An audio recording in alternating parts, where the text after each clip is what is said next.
예, 안녕하세요, 학생 여러분. 인공지능 기초 13번째 강의 시작하도록 하겠습니다. 항공 컴퓨터 전공의 담당 교수 이현우입니다. 예, 벌써 15주 강의하는 학사 일정상 다음 주가 이제 기말고사가 됐죠. 예, 그래서 마지막 슬라이드에 기말고사 공지하도록 하겠습니다. 각자 자기주도 학습 잘하기 바라겠습니다. 그냥 하면은요, 자기도 학습 안 하면 그냥 한 학기 달리는 겁니다. 머리에 남는 게 없어요. 시험 때만 잠깐 한두 페이지 보고 끝나면은, 특히 이거 오픈북이기 때문에 학생들이 시험 공부를 더 안 하는 경향이 있거든요. 그래서 더 머리에 남는 것이 없습니다. 꼭 하기 바라고요. 자, 이번 시간에 이제 7장 이미지 인식으로 보도록 하겠습니다. 그래서 딥러닝에서 DNN 알고리즘을 사용해서 이미지 인식을 우리가 해보도록 하겠습니다. 그래서 그 최첨단 여러 가지에서 이제 딥러닝이 우리 아주 깊이 들어왔죠. 그래서 이게 지금까지 공부한 여러 가지에서 딥러닝을 설명하도록 하겠습니다. 한마디로 말해서 딥러닝 맛보기를 보도록 하죠. 그래서 그 딥러닝 총 10장입니다. 그래서 딥러닝으로 예를 들어봐야 되겠죠. 그래서 뭘 하냐면은 우리가 사람이 손으로 쓴 글씨 있죠. 그래서 손글씨를 식별할 수 있는 그 인공지능을 한번 만들어보고 실습을 해보도록 하겠습니다. 그래서 딥러닝 기술은요, 우리 2012년부터 우리 요 밑에 나온 그래프가 뭐냐면 ILSVRC라는 이미지넷이라는 그 영상 인식 대회거든요. 거기에 역대 우승팀의 에러 발생률을 보여준 겁니다. 그래서 2012년을 보면은요, 딥러닝 기술을 막 적용돼서 에러 발생률이 대폭 줄었죠. 그쵸? 그래서 26%에서 16%로 대폭 줄었습니다. 그래서 그것이 계속 개선이 돼서 밑에 보면 사람이 오판하는 비율이 5.1%인데 그거보다 더 낮습니다. 2.3%까지 떨어지게 됐죠. 그렇죠? 네, 그래서 딥러닝이 그만큼 아주 효율적인 인식 분야에서 아주 효율적인 그 내용이 됐습니다. 그래서 이 장에서는요, 그 0에서부터 9까지 하는 아라비아 숫자 있죠? 그 손글씨를 가지고 우리 DNN, 딥 뉴럴 네트워크 알고리즘으로 인식을 한번 해보도록 하겠습니다. 자, 그 데이터 세트는요, MNIST라는 데이터 세트가 있습니다. 이게 뒤에서 공부할 우리 텐서플로우에서도 이미 이게 기본 연습용 그 데이터로 이미 들어가 있습니다. 이게 손글씨 숫자를 이렇게 손으로 쓴 글씨를 이렇게 쭉 모아둔 겁니다. 그래서 여기에 보면은 28 바이 28 그 픽셀입니다. 그래서 그 픽셀이 이제 점 하나죠. 그래서 784개의 점이 있고 그 점마다 픽셀마다 0에서부터 255개의 값을 가질 수 있습니다. 그러니까 16진수로 표현하면 FF가 되겠죠.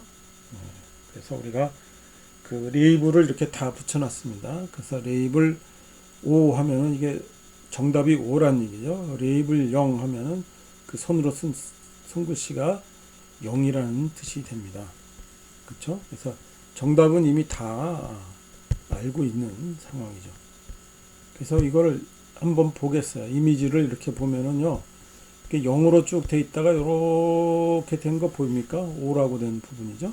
그렇죠? 앞에 요 그림. 그래서 그거를 이제 본 겁니다. 그래서 요렇게 된 255 최대가 255인 녀석이 이렇게 숫자 행렬로 이렇게 픽셀이니까 28 바이 28 그 숫자 행렬로 이미지가 표현이 되는 겁니다. 자, 그래서 여기 보면 레이블이 있습니다. 그래서 정답 레이블이 붙어 있어요. 그래서 우리가 학습을 시켜준다. 그러면은 이게 지도 학습입니다.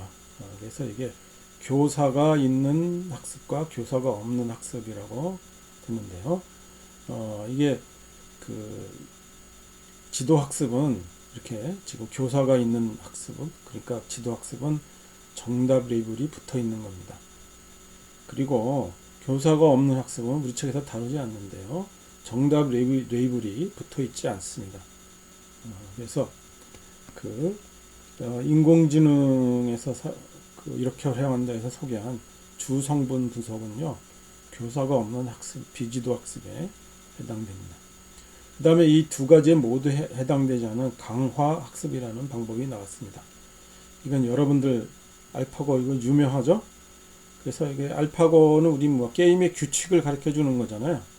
그렇죠? 그래서 그 컴퓨터에게 행동할 수 있는 선택지, 그러니까 어디에 착점할 수 있느냐. 그렇죠? 그 다음에 보상이 뭡니까? 게임에 이기는 거죠. 그렇죠? 그러니까 땅을 많이 차지해서 게임에 이기는 겁니다. 집을 많이 차지해서 이긴 겁니다. 그래서 알아서 스스로 행동 알고리즘을 만들어낼 수 있는 인공지능 모델이 되겠습니다. 지금 우리가 하는 거는 뭐라고요? 지도학습, 교사가 있는 학습이다 이겁니다. 자, 신경망이라고 개념합니다. 우리가 지금 사용하는 거는 DNN이에요. 그래서 Deep Neural Network, 줄여서 DNN이라고 부르죠. 그래서 사람의 신경망을 우리가 이제 흉내를 낸 겁니다. 사람의 뇌에 있는 거죠. 그래서 여기 보면은 전기 신호, 이게 자극이죠. 자극을 받아오면은, 그쵸? 그걸 이제 주위에 있는 다른 여러 신경세포에게 이렇게 다시 전기 신호를 받아서 전기 신호를 이렇게 다시 전달을 해줍니다. 그렇죠? 그래서 이게 보면은 받아오는 입력이 있고, 그렇죠? 그 다음에 전달해주는 네트워크가 있죠. 네트워크를 이렇게 흉내를 내는 겁니다. 그래서 이거를 이용을 해서 하는 게 우리 신경망은 사람 뇌에 있는 이런 신경세포 뉴런하고 그런 세포들의 연결관계를 흉내내서 만든 수학적인 모델이 되겠습니다. 그래서 신경망은 데이터를 입력하는 입력층, 그 다음에 우리가 그 다음에 최종 결과를 내는 답이죠. 출력층, 그리고 그 이상, 그 사이에 하나 이상 존재하는 히든 레이어, 은닉층으로 이렇게 구성이 되어 있다는 겁니다. 그리고 하나의 신경세포를 잘 보면은요, 앞에 있는 여러 신경세포들로부터 여러 개의 신경세포들을 우리가 이렇게 받아올 수가 있습니다. 그래서 그 합이 어느 일정 수준을 넘어서가 돼야 그거를 이제 넘어서서 다른 신경세포에게 전달을 하게 됩니다. 그러니까 반드시 이게 리니어한 게 아닙니다. 어느 정도 수준이 넘어서야 그걸 이제 신호로, 전기 신호로 인식하고 그걸 이제 전달을 해주게 됩니다. 그래서 이런 과정을 우리가 발화라고 부르고요. 비선형적인 특성을 가지고 있습니다. 바로 우리가 이제 활성화 함수가 바로 이런 비선형적인 경우가 되겠습니다. 자, 그래서 신경망에 보면은요, 이게 흉내낸 건지잖아요. 그래서 여기 보면은 노드 내부에 이렇게 보면은 입력값이 이제 x죠. 그리고 거기에 가중치를 곱해줍니다. 그럼 wx에다가 그 다음에 바이어스가 있다고 그랬습니다. 그래서 b를 더해줘요. 그쵸? 그러면 이제 입력값 받아오면은 안에 wx 플러스 b가 만들어지고 거기에 이제 활성화 함수 시그마입니다. 그래서 시그마, 우리 이제 보통 이제 시그모이드 함수, REU 함수, 이런 것들을 이제 사용합니다. 그래서 시그마에 wx 플러스 b가 돼서 그 다음에 그것이 출력값 a가 되고 출력값 a가 바로 다음 계층의 입력으로 되는 겁니다. 그렇죠? 그래서 이게 노드 내부에 동작하는 특성이 이렇게 우리가 되겠습니다. 자, MNIST 데이터는요, 아까 설명했다시피 그 28 by 28에서 780타가 되죠. 그래서 입력 데이터가 784개예요. 그래서 그 입력층이 784개고 출력은 이제 0에서부터 9잖아요. 그러니까 총 10개가 되겠고요. 그 다음에 여기 몇 개 있는지 모르지만 히든 은닉층을 우리가 통과해서 그 최종 10개의 출력층이 도달합니다. 또 결과가 어떻게 되는지 모르지만 이렇게 보면요. 그 숫자가 5일 때의 확률이 제일 높죠. 0.52가 됩니다. 그래서 이거를 가지고 출력이 이거를 5라고 판별을 하겠다. 이렇게 되겠습니다. 그래서 784개의 입력 데이터에서 이거 입력층이 되고 이걸 영계층이라고 부릅니다. 영계층이라고 부르고 그 다음에 그 은닉층이 이제 1, 2, 3 이렇게 됐겠죠. 몇 개 있는지 모르지만 그래서 DB라고 부르는 겁니다. 그래서 출력층이 이렇게 되겠습니다. 그래서 우리가 여기 들어가는 바이어스도 있고 가중치도 있잖아요. 그거를 우리가 조정을 해서 좋은 결과, 좋은 출력 결과가 나도록 하는 겁니다. 그러면은 어떻게 이 가중치하고 바이어스를 조정을 하겠느냐, 이걸 보도록 하겠습니다. 거기에 앞서서 다음으로 넘어가기 앞서서 우리가 이제 방금 한 활성화 함수, 액티베이션 함수 이렇게 했죠. 그래서 사용하는 게 시그모이드 함수하고 RELU 함수가 있습니다. 그 그림을 보다시피 이렇게 돼 있죠. 이게 다 뭐예요? 다 비선형 함수죠. 비선형 함수입니다. 그리고 시그모이드 함수는 우리 그 빅데이터 분석에도 했지만 로지스틱 회귀할 때도 이렇게 사용합니다. RELU 함수는 이렇게 밑에서는 어느 기준점 이하 0에서는 쭉 0이 됐다가 그 다음부터는 직선으로 이렇게 됩니다. 이 기준점 이하는 다 잘라버리는 거죠. 그렇죠? 그래서 이렇게 이런 것이 바로 활성화 함수고 비선형 함수를 우리가 이렇게 사용한다. 이렇게 되어 있습니다. 그래서 비선형 함수를 사용하는 게 보면은 지금 두 개의 데이터가 이렇게 나눠져 있어요. 그래서 X하고 동그라미 줄로 나눌 수 있는데 이게 보면 이렇게 그 점선으로 선형으로 이렇게 나눠져 있습니다. 선형이 되면은 좋은데, 그렇죠? 옆에 같은 경우에 선으로 그을 수 있어요? 아니죠. 이렇게 곡선으로 돼서 비선형으로 영역을 나누는 것이 옳겠죠. 그렇죠? 그래서 선형인 경우보다도 이렇게 비선형으로 선형 분리가 불가능한 경우가 사실 더 많습니다. 이렇게 곡선으로 구분해서 만들어진 비선형 영역을 사용하기 위해서 이렇게 활성화 함수를 우리가 사용한다는 거 보도록 하겠습니다.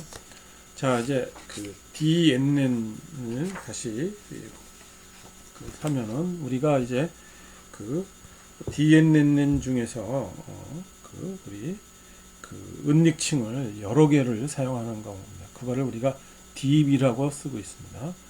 그래서 우리가 깊숙이 들어가면 그 안에서 무슨 일이 벌어지는지 잘 모르죠. 그렇죠? 그래서 그 인공지능의 특징이 판별을 했는데 왜 그걸 아까 보면 5가 확률이 0.5가 넘었는데 왜 그렇게 판별하는지 이유를 모릅니다. 이게 은닉층에서 무슨 일이 벌어지고 있는지 감춰져 있죠. 그렇죠? 그래서 이거를 이게 은닉층을 입력, 출력이 되어 있지만 은닉층이 여러 개가 있는 것이 있습니다. 그렇죠? 그래서 신경망의 계층을 이제 여러 개 만들고 그 다음에 데이터 특징을 이제 여러 개 추출하고 그러면 더 정밀하고 정확한 판단이 가능할 것이다라고 우리가 희망하는, 기대하는 접근 방법이 되겠습니다. 그래서 근데 문제가 있어요. 그래서 그 계층이 늘어날 때 기울기 소실 문제가 바로 발생합니다. 그러니까 베니싱 그레디언트라는데 혹은 그 학습량이 많아야 되거든요. 많이 부족하다거나, 그 다음에 계산량이 너무 많거나 이렇게 됐는데요.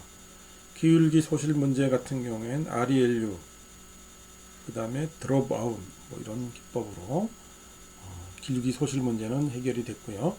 학습 데이터 양은 이제 많이 늘었습니다. 컴퓨터 용량이 더 커졌기 때문에 그 데이터 양이 더 늘었고요. 그 다음에 계산량이 너무 많은 거는 이제 CPU 속도도 빨라졌고, 더구나 GPU 있죠? GPU의 도움으로 그 많은 어려움이 해결이 되었습니다. 그래서 그 괄목할 만한 성능을 좀 내고 있다, 이렇게 얘기해 줄 수 있습니다. 그 기울기 소실 문제는 이렇게 용어만 설명했는데요. 이것도 사실 좀 설명이 깁니다. 시간 관계상 좀 생략할게요. 다음에 이제 순전파라는 겁니다. 순이 뭐냐면 포워드 프로파게이션이에요. 앞으로 나간다는 겁니다. 이제 그 일본에서 쓰는 그 앞으로 나간다는 정방향인데, 그거를 한자를 순을 씁니다. 그래서 그걸 그대로 갖다 번역한 건데요. 앞으로 전파라고 하던가, 아니면 똑바르다고 해서 정전파라던가 이렇게 번역하는 것이 사실 올바른 번역 방법이 됩니다. 자, 그래서 그 순전파, 요거는 우리 이제 어떻게 하면 정보가 이제 그 순서대로 앞으로 나간다, 그래서 순전파다, 이렇게 얘기를 해줍니다. 그래서 예를 들어보겠습니다. 입력층의 노드가 3개 있고, 그 다음에 은닉층의 노드가 2개가 있고, 그 다음에 출력층의 노드가 3개가 있는 신경망을 보도록 하겠습니다. 이건 예입니다. 예. 그리고 은닉층의 활성화 함수는 시그모이드, 출력층의 맨 마지막에 활성화는 소프트맥스 함수를 사용합니다. 그래서 노테이션을 보도록 하겠어요. 여기 보면 X에 위첨자 알파가 있고 미첨자 베타가 있죠.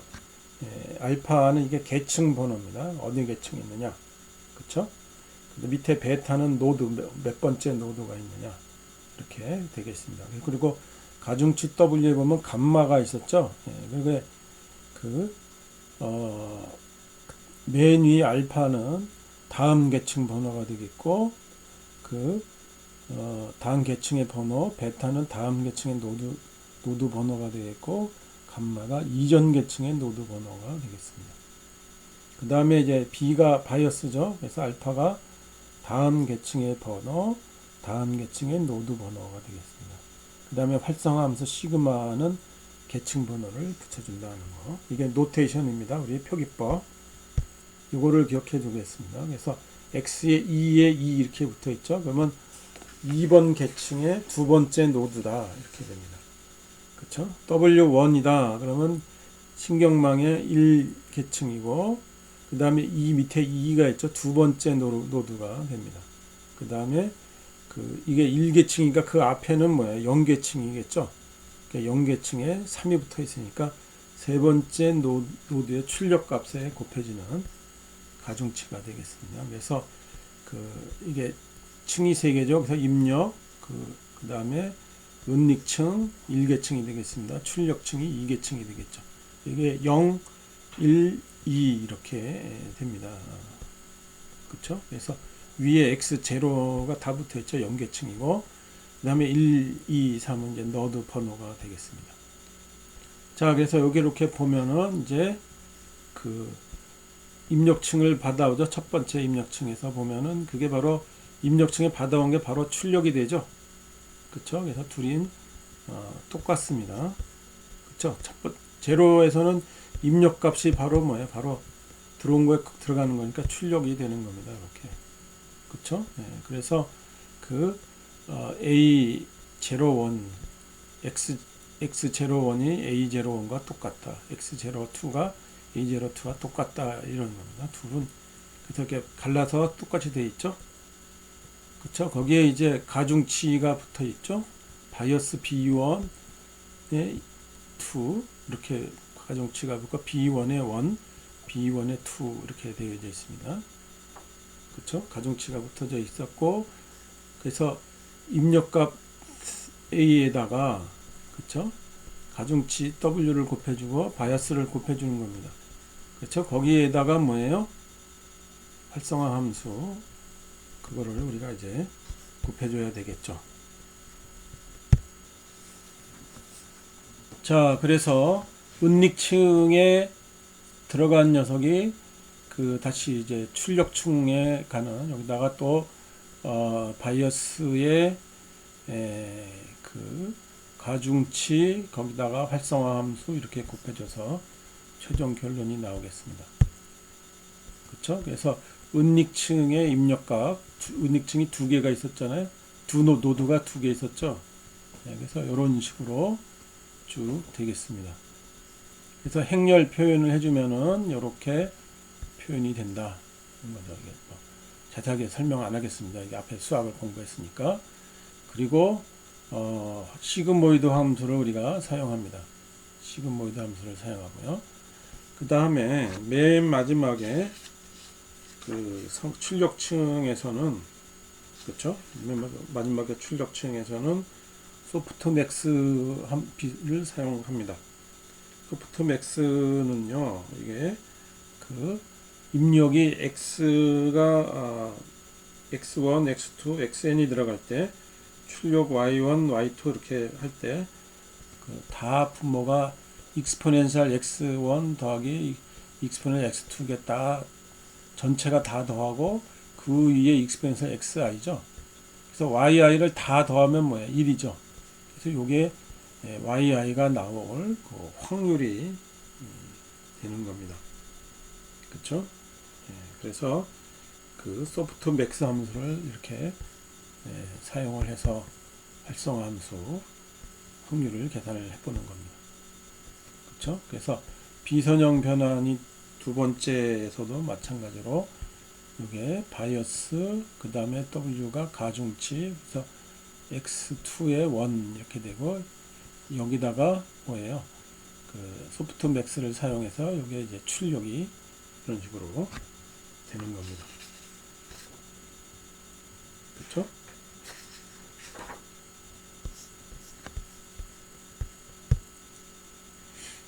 자, 그래서 이 그 값들이 쭉 나오는데 출력 값들이 중에서 이제 가장 큰 게 바로 뭐냐면 이 확률이 제일 큰 게 이 신경망의 판별 결과가 되겠습니다. 이 책에서 계산한 거는요. 입력층이 1711, 은닉층이 3개, 출력층이 그 17111개, 총 5개 층으로 신경망을 구성했고, 은닉층의 노드는 256개 노드, 뭐 128개 노드, 32개 노드 이렇게 나눴고요. 활성화 함수는 은닉층의 RELU 함수, 출력층에서는 소프트 맥스 함수를 사용했다고 그럽니다. 네. 자, 그래서 결과를 나왔어요. 결과를 나왔는데, 네. 그 여기서 지금 계산 결과가 나왔는데, 그 어떻게 그 W 그쵸 가중치를 결정을 하겠느냐 이 말입니다. 그래서 그걸 가중치를 어떻게 하느냐면은 신경망의 출력값과 실제값 우리 레이블 답이 있잖아요. 그 차를 내서 그 이런 식으로 해서 다 더하는 거죠. 그렇죠? 이게 바로 손실함수잖아요. 이게 평균 제곱 오차에 해당되는 손실함수입니다. 이거를 그래서 이 손실함수를 우리가 최소화하는 게 바꿔 말하자면 정답에 가까이 가는 녀석이 되겠죠. 그렇죠? 그래서 예제를 한번 보겠습니다. 그래서 앞에 우리 3계층 신경망 했잖아요. 그래서 출력이 이렇게 나왔어요. 이미. 그렇죠? 출력이 어떻게 나오는지 모르겠지만 그러니까 출력이 이렇게 나왔다.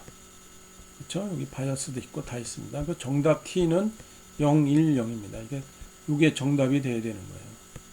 그러면은 최소 제곱 2를 평균 제곱 오차 2를 구하고 이 값을 최소로 만드는 W를 구해봐라 이겁니다. 그러면 그 정답의 우리 예측값 차를 빼고 제곱하고 그 다음에 그 정답이 1이죠. 거기에 0.5W죠. 그걸 차를 내고 제곱하고 정답이 0이고 빼기 1에 마이너스 0.6W 제곱. 다 정리해보면 이렇게 되고요. 아이고. 네, 그 다음에 미분을 해보면은 W로 미분을 해보면은 이렇게 돼서 W가 1.774가 이렇게 나옵니다. 그렇죠? 네. 이렇게 해서 제일 쉬운 경우죠. 이제 최소 제곱법을 우리가 사용하는 겁니다. 여기 보면은요. 이게 손실함수를 만들어서 그렇죠? 그 다음에 소프트맥스를 우리가 집어넣고 그래서 출력층을 보겠습니다. 그래서 여기 보면은 4 있죠? 4를 보겠습니다. 4가 확률이 0.67이죠? 그게 답이잖아요. 0.67이고 그 다음에 여기서는 1이 되죠. 답이 그 제대로 된 4가 답입니다. 그래서 평균 제곱 옥차는 어떻게 돼요? 요거 0.01에 0 그쵸?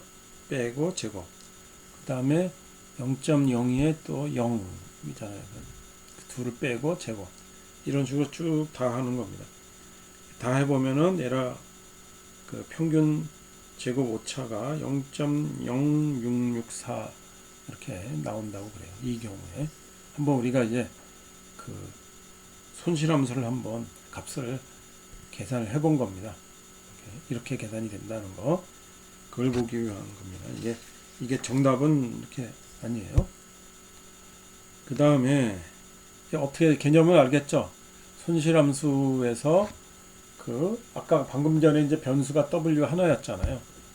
변수가 무지 많으면은 그쵸? 어떻게 되겠느냐 이겁니다. 그래서 이 경우에도 원리는 똑같아요. 미분을 값은 값이 0. 바꿔 말하자면 접선의 기울기가 0이 되는 경우 손실함수가 최소가 되는 겁니다. 그래서 아까 예제 7-6 예제 중에서 그 갖다 놓고 이렇게 신경망의 개념도를 이용해서 그 관계를 수식으로 표현을 해 보겠습니다. 그리고 시그모이드 함수, 소프트맥스 함수를 사용해서 한번 수식으로 한번 표현을 해보자 이 말입니다. 저 예제가 그러면 이게 바로 뭐예요? 저 평균 제곱 오차의 정의죠. 그쵸? 근데 이게 출력이잖아요. y가 이제 정답이고 출력은 어디서 나왔냐면은 저 소프트맥스 활성화 함수잖아요. 거기에 은닉층에서 온 값이죠. 은닉층에서 넘겨온 값입니다. 그쵸? 근데 여기 보면 A1이 뭐예요? 입력층에서 넘어온 값이잖아요. 입력층에 넘어온 값은 어떻게 됩니까? 입력층의 그 A0가 입력값에다가 가중치 곱하고 더하기 바이어스 해주고 거기에 시그마 첫 번째 활성화 함수죠. 거기에다가 이제 이게 두 번째 입력값이 되잖아요. 거기에 가중치 곱해주고 그 다음에 두 번째 바이어스 해주고 이게 제곱이 아닙니다. 제곱인 건 요거밖에 없어요. 나머지 요것들은 두 번째, 첫 번째 그걸 쓰는 겁니다. 혼동이 되면 되는데 노테이션이. 예. 그래서 A0가 바로 뭐예요? 입력값 X0죠. 첫 번째. 예. 그래서 이렇게 그 평균 제곱 오차가 이런 식으로 표현이 됩니다. 이게 바로 벡터 행렬이라는 거 알겠고요. 그래서 그 변수가 이렇게 들어가는 겁니다. 변수가 총 17개에 되죠. 그렇죠? 그래서 이런 경우에 변수가 많이 다르기 때문에 소위 말해서 다변수 함수에 대해서 좀 여러분들이 알아야 되는데 우리 이 시간에 다변수 함수에 대해서 자세히 다루지 않았죠. 예, 그래서 그 용어만 설명하겠습니다. 이게 다변수 함수의 미분이 보통 그레디언트라고 부르고요. 그걸 번역할 때 경사라고 번역을 해요. 그래서 경사하강법 이걸 우리가 부릅니다. 경사하강법이라는 거를 사용합니다. 다변수일 때요. 그렇죠? 여기 보면은 이렇게 보면 등고선이 있습니다. 이게 뭐 그 등고선에서 점점 아래로 이렇게 내려가서 보면은 여기서 이렇게 아래로 내려가야죠. 경과가. 그렇죠? 낮은 쪽으로. 그래서 기울기를 조사해서 기울기가 점점 작아지는 쪽으로, 그렇죠? 조금씩 내려가서 이렇게 하는 거를 우리가 경사하강법이다 이렇게 얘기합니다. 이게 다변수함수라서 좀 복잡한데 여러분들이 이해하기 위해서 단변수함수로 표현했어요. 이게 미분의 정의죠. 근데 이걸 이렇게 근사적으로 쓸 수가 있습니다. 이게 리미트가 없애고, 그렇죠? 그리고 요거 분자가 바로 델타 F죠. F 차이가 나서 델타 F가 미분의 하고 델타 X가 되죠. 그래서 요게 그 함수의 변화값이 의미되는 방향으로 델타 X를 이동시키자. 이게 경사하강법의 특징이 되겠습니다. 요 그림을 잘 보면은 아래로 내려간다는 게 결국은 뭐예요? 기울기 값이 점점점 작아지는 그런 방향이 되겠습니다. 그렇죠? 조금씩 이동을 해가면서 이게 사실 전미분이 되는 거거든요. 다변수 함수에서는. 예, 근데 지금 전미분 이런 것들을 안 했으니까 그냥 그레디언트라고 보도록 하겠습니다. 하여간 델타 F 값이 의미되는 방향으로 델타 X를 우리가 요건 미분은 정해져 있습니다. 함수가 나와 있으면요. 그러니까 델타 X를 우리가 이동시켜서 요게 포지티브면 요게 의미되고 요게 음이면은 요게 양이 되고 이런 식으로 해서 전체적으로 의미되게끔 조금씩 이동을 해가는 겁니다. 그래서 요 값이 의미되도록 델타 X를 이동을 해서 보고요. 그러면 얼마만큼 그 이동을 할 거냐 이겁니다. 그래서 이거를 그 내려가는 그 정도를 이렇게 네타라고 그러고 학습률이라고 부릅니다. 그래서 보통 학습률을 여기서 보면 0.01 정도 이렇게 둬서 조금씩 이동하는 겁니다. 그래서 이동하는 델타 X는 이런 식으로 얘기를 해준다 하고 이게 학습률이 됩니다. 그래서 이 델타 X가 뭐예요? X뉴에다가 올드, 그쵸? 새 것에 빼기 헌거잖아요.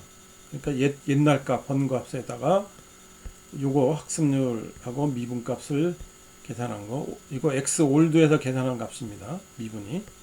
그래서 이게 새로운 X가 되게끔 한다. 이렇게 합니다. 예, 다변함수에 대한 내용은 이 정도로 하겠습니다. 여러분들 공부를 안 했으니까요. 자, 그 다음에 오차의 역전파법, 우리 백 프로파게이션 방법입니다. 여기서 이걸 이제 은닉칭이 여러가 되면 변수가 무지 많죠. 그렇죠? 그래서 이게 손실함수의 기울기 구하는 게 간단한 일이 되지 않습니다. 그래서 어마어마한 계산을 해야 돼요. 그래서 이 기울기를 좀 더 쉽게 구할 수 있는 방법이 뭐가 있겠느냐? 이거를 상황을 계산하기 고안된 것이 이제 역전파법이 되겠습니다. 그래서 이게 우리 순전파 그 정방향 전파죠. 그래서 입력에서부터 출력으로 이렇게 넘어갔는데 그게 아니라 그게 거꾸로 돌려서 출력값과 정답 사이의 오차를 구한 다음에 그쵸? 그 다음에 그걸 거꾸로 올라가서 앞 단계의 계층으로 돌아서 이제 그 오차가 최소가 되게 가중치를 조정하고 그쵸? 그래서 이렇게 순서가 순전파 방향과 반대가 된다고 그래서 이게 역전파라고 우리가 부릅니다. 거꾸로 계산한다는 얘기죠. 그쵸? 그래서 그 손실함수로는 평균 제곱 오차의 식을 사용하고요. 그 다음에 은닉층의 이제 활성화 함수로는 이제 표준 시그모이드 함수를 사용하고 이렇게 됩니다. 그래서 이게 자세한 내용이 있고요. 수학 노테이션이 이게 텐서 노테이션이라는 거를 우리가 여기서 사용을 합니다. 그래서 이게 그것까지 그 설명을 하기가 너무 길고 복잡하고요. 이게 새로운 수학을 여러분들한테 또 소개하자니 그쵸? 너무 길죠. 그래서 그 오차 역전법은 이렇다. 거꾸로 간다.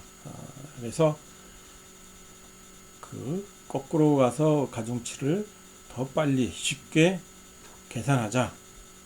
그게 이제 오차 역전법이다. 이런 내용입니다. 이 정도만 하고요.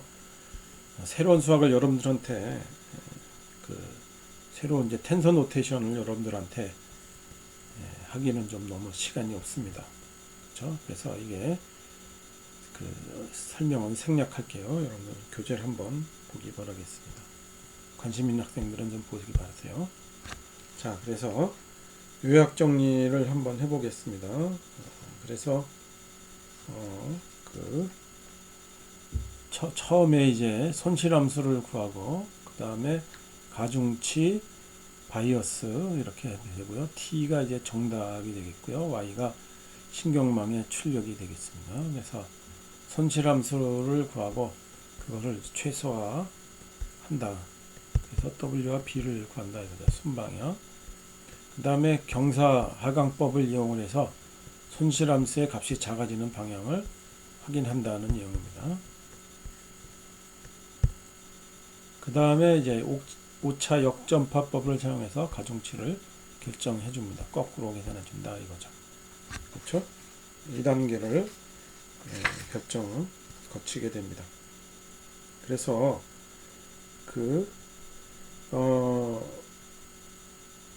실제로 이제 신경망에서 학습할 때는요, 우리 이제 배치된 사이즈 있죠. 그것만큼 개수만큼 처음에 어떻게 배치했느냐 그거에 따라서 순전파를 먼저 계산하고 그 다음에 경사하강법과 오차 역전법을 사용해서 이제 새로운 그 향상된 가중치와 바이어스를 갱신합니다. 그래서 2와 3을 우리가 반복해요. 그래서 그 아주 정밀한 그 정답률이 높은 가중치와 바이어스를 우리가 찾아내보자 이겁니다. 이렇게 하는 거죠.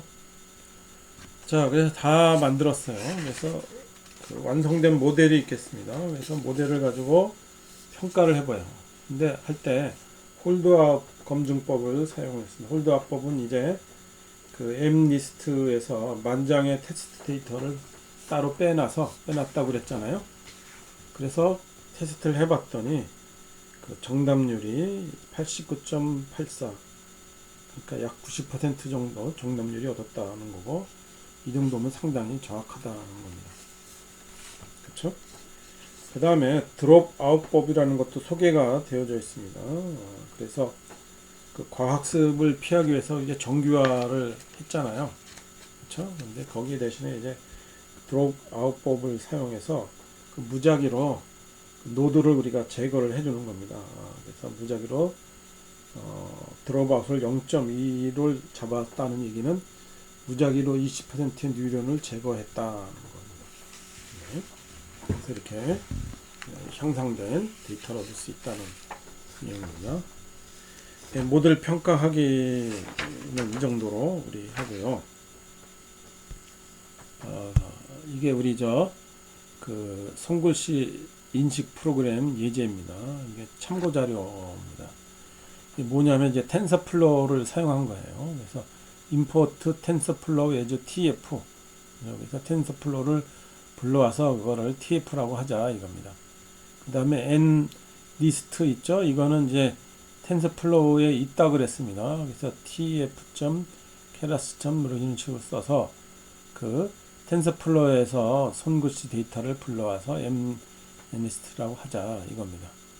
그렇죠? 그 데이터에서 이제 xtrain, ytrain, xtest, ytest라는 4개의 숫자 어레이를 만들어냈고요. 그렇죠?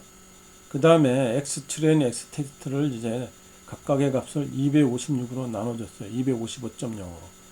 그 얘기는 뭐냐면 이제 0과 255 사이의 값인데 이걸 250으로 나눠주면은 그 0과 1.5 사이의 값이 되겠죠. 저게 소위 말해서 이제 정규화했다는, 노멀라이즈 했다는 내용이 됩니다. 그 다음에 이제 그 텐서플로우를 해서 모델을 만들어요.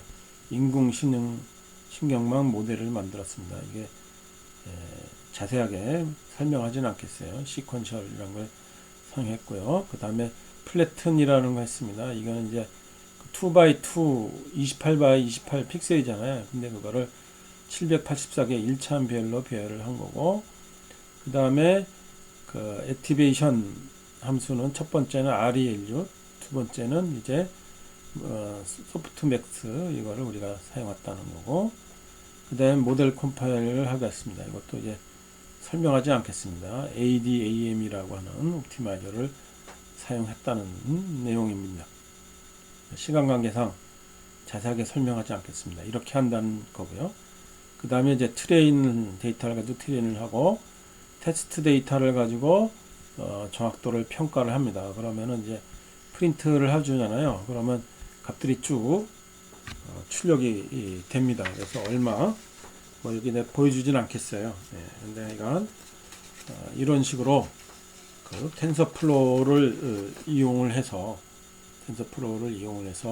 손구시 인식 프로그램을 할 수 있다, 이런 겁니다. 그렇죠? 이런 식으로 우리가 이제 파이썬으로 계산하는 거를 보여줬습니다. 뭐 여러분들 쉽죠? 아주 쉽죠? 할 수 있으려고 믿습니다. 이 정도는요. 자, 이렇게 해서 13강을 마치도록 하겠습니다. 리포터는 앞에 우리가 간단하게 한 300페이지 예제가 있는데요. 그걸 여러분들이 직접 손으로 풀어서 일일이 계산을 자세히 해서 그 답보 내기 바랍니다. 그렇죠?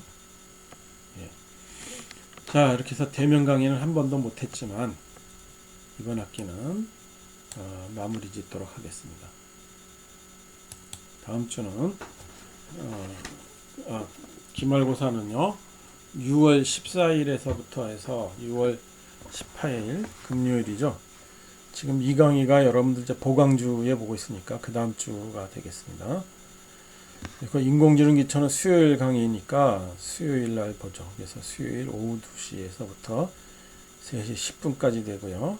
시험 범위는 우리 3장 10절까지 우리가 중간고사였으니까 11절에서부터 해서 보도록 하겠습니다. 수학 문제도 나올 거고요. 뭐 설명하라도 나올 것 같습니다. 자, 시험 문제는 우리 2시에 15강에 공개하도록 하겠습니다. 자, 주의사항은 우리 중간고사랑 똑같습니다. 그래서 그 파일명을 준수 안 하는 학생이 2명 있었습니다. 이거는 다 감점하겠습니다. 뭐 여러분들 그렇고요. 그 다음에 시험 시간이 늦게 제출한 학생들이 변명을 뭐 인터넷 상황이 어떻네 저떻네 합니다. 이게 인터넷 상황 점검해서 제대로 된 상황에서 환경에서 시험 보는 것도 시험 준비의 하나겠죠. 그렇잖아요. 인터넷으로 답을 내는데 인터넷 제대로 안 되는 환경에서 시험 본다는 게 말이 됩니까? 그런 말도 안 되는 변명하지 말기 바랍니다. 그리고 여기 쓰지는 않았는데 그 여러분들 이제 이메일 보낼 때 메일 서버에서 뭐 대용량 파일이니까 다운로드 기간 제한이 있습니다. 이렇게 있는데요. 뭐 큰 문제는 없습니다만은 만에 하나 이제 기간이 지났는데 내가 확인하려고 다시 다운로드를 받는 경우가 있을 수가 있습니다. 그래서 그런 경우에 내가 다운로드를 못 받는 경우가 있을 수가 있겠죠. 그런 경우는 없었습니다만 만에 하나 그런 경우가 있으면은 이렇게 다운로드 기간 제한이 있으면은 못 받게 되면은 그게 여러분 학생에 만에 하나 불이익이 있을 수가 있습니다. 그런 경우는 없었어요. 네. 혹시나 그런 생각이 들었습니다. 그래서 그것은 피하는 것이 좋지 않나. 기간 제한이 있는 건 메일 서버는 그런 당부말 드리겠습니다. 자, 시험 공부 열심히 하고요. 학생 여러분. 그렇죠? 시험 공부 열심히 하고 안녕.